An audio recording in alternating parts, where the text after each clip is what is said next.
evening. As tributes continue to pour in for noted hotelier and business tycoon Gordon Butch Stewart, who passed away last night after ailing some time, Prime Minister Andrew Holness has led tributes for the iconic Jamaican businessman, the founder of Sandals Resorts International, Beaches Resorts, and the ATL Group of companies. His statement follows the announcement from Deputy Chairman and CEO of Sandals Resorts and the ATL Group, Adam Stewart, who said there will not be another person like his father, Gordon Butch Stewart. Prime Minister Andrew Holness called Mr. Stewart, quote, one of Jamaica's most brilliant, innovative, and transformative business minds, adding that his loss is not just Jamaica's, it is the Caribbean's. I'm deeply saddened to learn of the passing of one of Jamaica's most brilliant, innovative, transformative business mind and a great philanthropist as well, the Honorable Gordon Butch Stewart. Butch was a man way ahead of his time. He was a pioneer in the tourism industry, but he had an eye for details and an exceptional ability to market and to deliver world class services in any endeavor. And this was truly his distinctive mark. He was an extraordinary human being with an unwavering commitment to Jamaica and to the social good. He made a sterling contribution to national development and to regional development. I send heartfelt condolences to his family and to the thousands of workers in the Sandals Group. Uh, he is truly a great Jamaican and he will be sadly missed. The opposition People's National Party President Mark Golding also hailed Butch Stewart for his contributions to national development, saying, quote, Butch Stewart was a remarkable business leader, a tourism mogul extraordinaire, and a patriot. Jamaica salutes his memory for his pathfinding work in tourism marketing and for the contribution he made to the growth of regional tourism, end quote. Meanwhile, Minister of Tourism Edmund Bartlett and opposition spokesperson on tourism, Senator Janice Allen, have both offered condolences to Mr. Stewart's family. In separate statements, both Allen and Bartlett lauded Mr. Stewart's contribution to the country's tourism industry. The tourism minister expressed that Butch was truly an icon and innovator, philanthropist, and perhaps the greatest marketer tourism has ever seen. Minister Bartlett said, quote, Gordon Butch Stewart has made an indelible mark. He has established himself as not just the standard by which entrepreneurship can be judged, but he has established a brand that has become global and is also the strongest statement that small island states such as Jamaica can make on global scenes, irrespective of their areas of involvement, end quote. Senator Allen, for her part, noted that, quote, many Jamaicans who have been involved in the tourist industry, if not employed at some point in time by Sandals, has had a family member or close friend who has worked there. So many in the industry today can give credit to their growth in the tourism business to Gordon Butch Stewart, end quote. Tributes are also pouring in from Caribbean leaders for Gordon Butch Stewart, with Dr. Keith Rowley, chairman of CARICOM and Prime Minister of Trinidad and Tobago, noting that Mr. Stewart's death leaves a great void throughout the Caribbean. Gordon Butch Stewart was born on July 6, 1941 in Kingston, Jamaica, but grew up on the country's north coast where he was reportedly given the nickname Butch by an American sailor. After completing his education in England, Mr. Stewart returned to Jamaica and in 1968 founded ATL. In 1981, Stewart bought two derelict hotels, the Bay Rock and the Carlisle in Montego Bay, and he transformed them into what later became known as the Sandals Resorts, one of the top resort chains in the world, employing thousands of people in Jamaica and several other Caribbean islands. Mr. Stewart also ventured into the airline business when in 1994 he formed the Air Jamaica Acquisition Group, which bought a majority stake in the then national airline Air Jamaica. Stewart himself held a 46% stake in the company and served as chairman before his group sold its shares in the airline back to the Jamaican government in 2004. Stewart has received numerous awards and accolades both locally and overseas, including the Order of Jamaica. He is survived by his wife Cheryl and 7 children, including Adam Stewart, who is Deputy Chairman of Sandals Resorts International and the ATL Group. In other news, Jamaica recorded one more COVID-19 related death and 43 new cases yesterday, according to the Ministry of Health and Wellness. The deceased is a 77-year-old male from the United Kingdom. His death increased the total number of COVID-19 fatalities in Jamaica to 305. The 43 newly confirmed COVID-19 cases bring the total number of infections on record for the island to 13,246. Recoveries increased by 133, bringing total recoveries to 11,106. Of the newly confirmed cases, 26 are females and 17 are males, with ages ranging from 3 months to 89 years old. The cases were recorded in St. Mary 11, Kingston and St. Andrew 9, St. James 5, Clarendon, Manchester, St. Catherine 4 each, and Hanover, Portland, and Trelawney 2 each. There are 6 moderately ill patients and 6 critically ill patients among the 1,675 active cases now under observation in Jamaica. Health and Wellness Minister Dr. Christopher Tufton has rejected Dr. Maurice Guy's criticism of the ministry's handling of information relating to cases of the variant strain of COVID-19 on the island.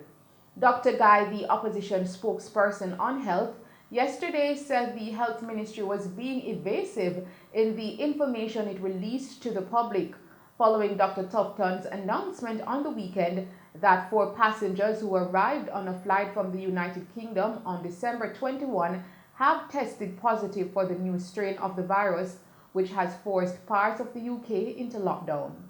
Dr. Guy pointed to what he said were inconsistencies in the data released by the ministry compared with the statements made by the portfolio minister on the weekend.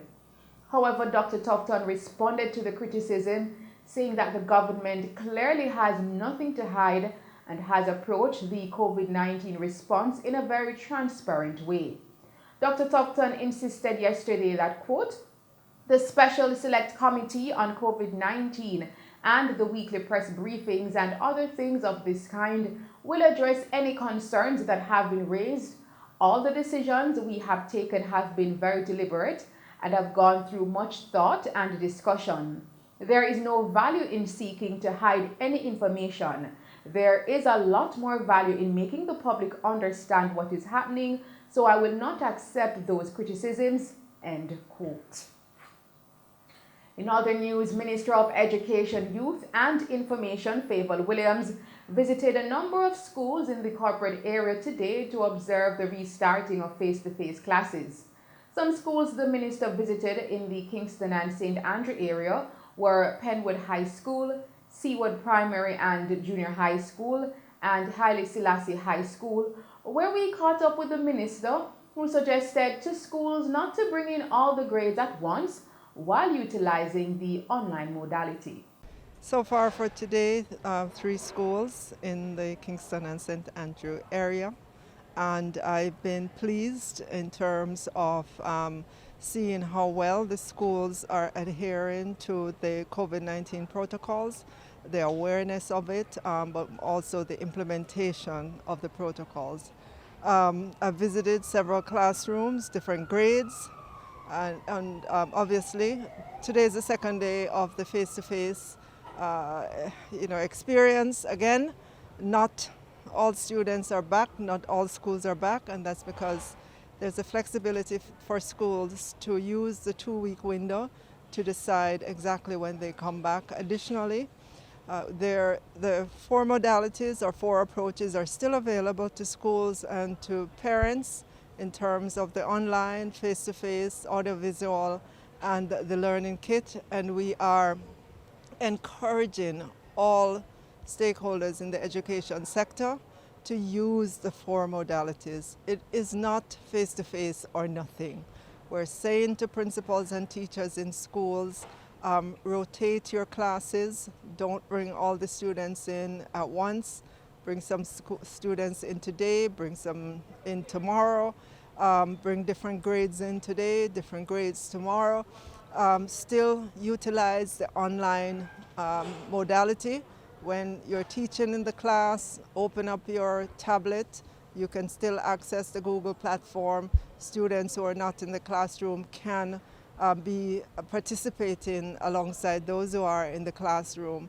We are encouraging all of that to happen during this pandemic. Minister Williams further reiterated that education is not optional, as each parent should ensure they play their part to ensure their child accesses learning, whether online or face-to-face. I'm saying that you're breaking the law. Education is still compulsory. Our students must be engaged with the education system. It's not an option for parents not to do so. There must be one of those modalities that you can use. Our lessons are still being broadcast on television, on the cable networks, if you have cable in your home. And if you have none of that, if you don't have the online, if you don't have a TV or a radio, you should have collected the textbooks and workbooks for your child. I'm learning today that there are parents who have not even shown up to collect the textbooks and workbooks for their children. That is not something we should tolerate at all. And I would say to the schools, you need to go out and find those children, find those parents who are not being the kind of parents that we want to see in Jamaica, that take education serious.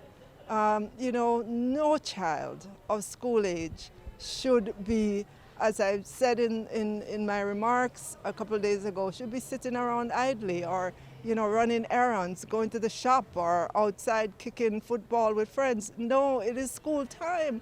Education is serious. But I'm saying we've made options available to the student. And if you are having issues, your first stop should be the school. Let someone know. The Education Minister also announced that the issuing of the 20,000 e-vouchers for students will begin this month. We are going to be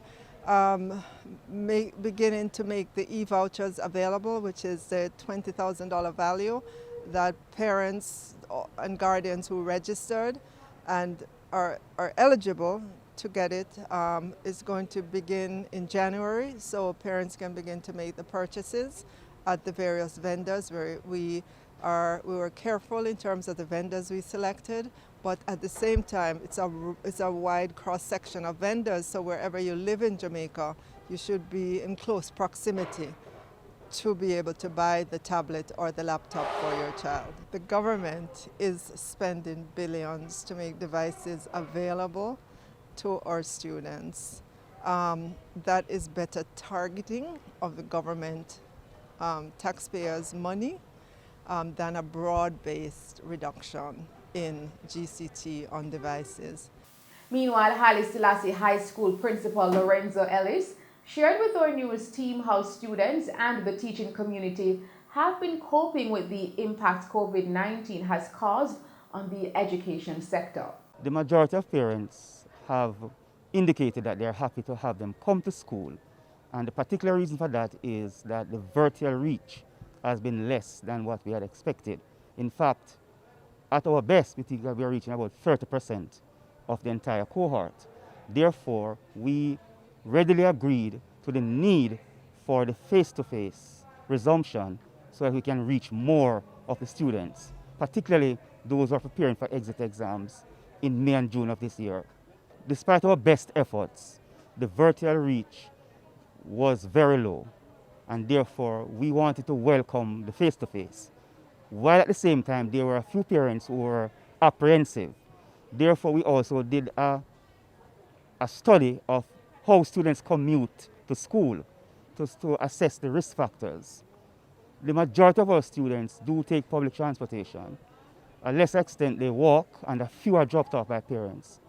But overall, the parents themselves seem to be willing to have them out because they know that they needed this kind of face-to-face interaction because of the limitations of the virtual reach to increase the students' preparation. In fact, for us, we are seeing this now as giving them a fighting chance for success in the external exams in May and June of this year. Principal Ellis also pointed out that the teaching strategies the school has implemented to help students, as they have suffered what he said is a significant learning loss. We have had a significant learning loss. That is a fact that we cannot dispute. However, we therefore have to have significant increases in our teaching strategies and opportunities for students. So in fact, those who are unable to come for the face-to-face class, our teachers will be recording the presentations and posting them. We're also going to map students to the public broadcasting channels. Some will be direct as well as will be posted work for the students. But the teachers will also be discussing what is broadcast on the public broadcasting media. And we have been continuing with the distribution of printed material for students. It has been very, very challenging because to begin with, the teachers themselves have children that they have to care for. And there are cases in which the teachers would not be able to come out for face-to-face, either because they have comorbidities or because they themselves have to take care of their children who are at home. So we have actually done a timetabling deployment which takes that into account. The St. Anne police are to question a taxi operator who allegedly used his licensed firearm to fatally shoot a man during a dispute in Orange Hill, close to Brownstown in St. Anne on the weekend. The deceased has been identified as 23-year-old Delroy Throwers, a construction worker of Lower Buxton, St. Anne. Reports are that on Saturday, January 2, at about 6:30 p.m., Throwers and the taxi operator had an argument over the placement of some of his bags on the belongings of other passengers in the trunk of the vehicle. Further reports are that the argument escalated when Throwers allegedly pulled a knife and attacked the taxi operator. The taxi operator reportedly took evasive action by discharging 2 rounds from his firearm, hitting Throwers.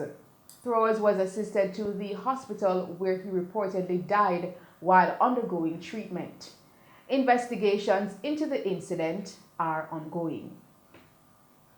And finally, Acting Assistant Commissioner and Officer in Charge of the Fire Prevention Division of the Jamaica Fire Brigade, JFB, Emilia Ebanks, is encouraging Jamaicans to report any leaking fire hydrants in their communities. He pointed out that persons can also call the JFB headquarters and make a report, especially if they are located in Kingston. The number is 876-922-0007. Mr. Ebanks noted that the information received will be sent to the Fire Prevention Division, adding that the situation will be logged and a team will be dispatched to assess and carry out the repairs. Mr. Ebanks, who is also the Public Relations Manager of the Jamaica Fire Brigade, emphasized that it is important to report fire hydrants that are not functioning properly. Acting Assistant Commissioner and Officer in Charge of the Fire Prevention Division of the Jamaica Fire Brigade is also calling on Jamaicans not to damage or throw anything into any of the fire hydrants. Meanwhile, the Jamaica Fire Brigade said it has been on a drive to repair fire hydrants across the island. Mr. Ebanks expressed that when the JFB started this initiative, just over 30% of the more than 15,000 fire hydrants island-wide were working.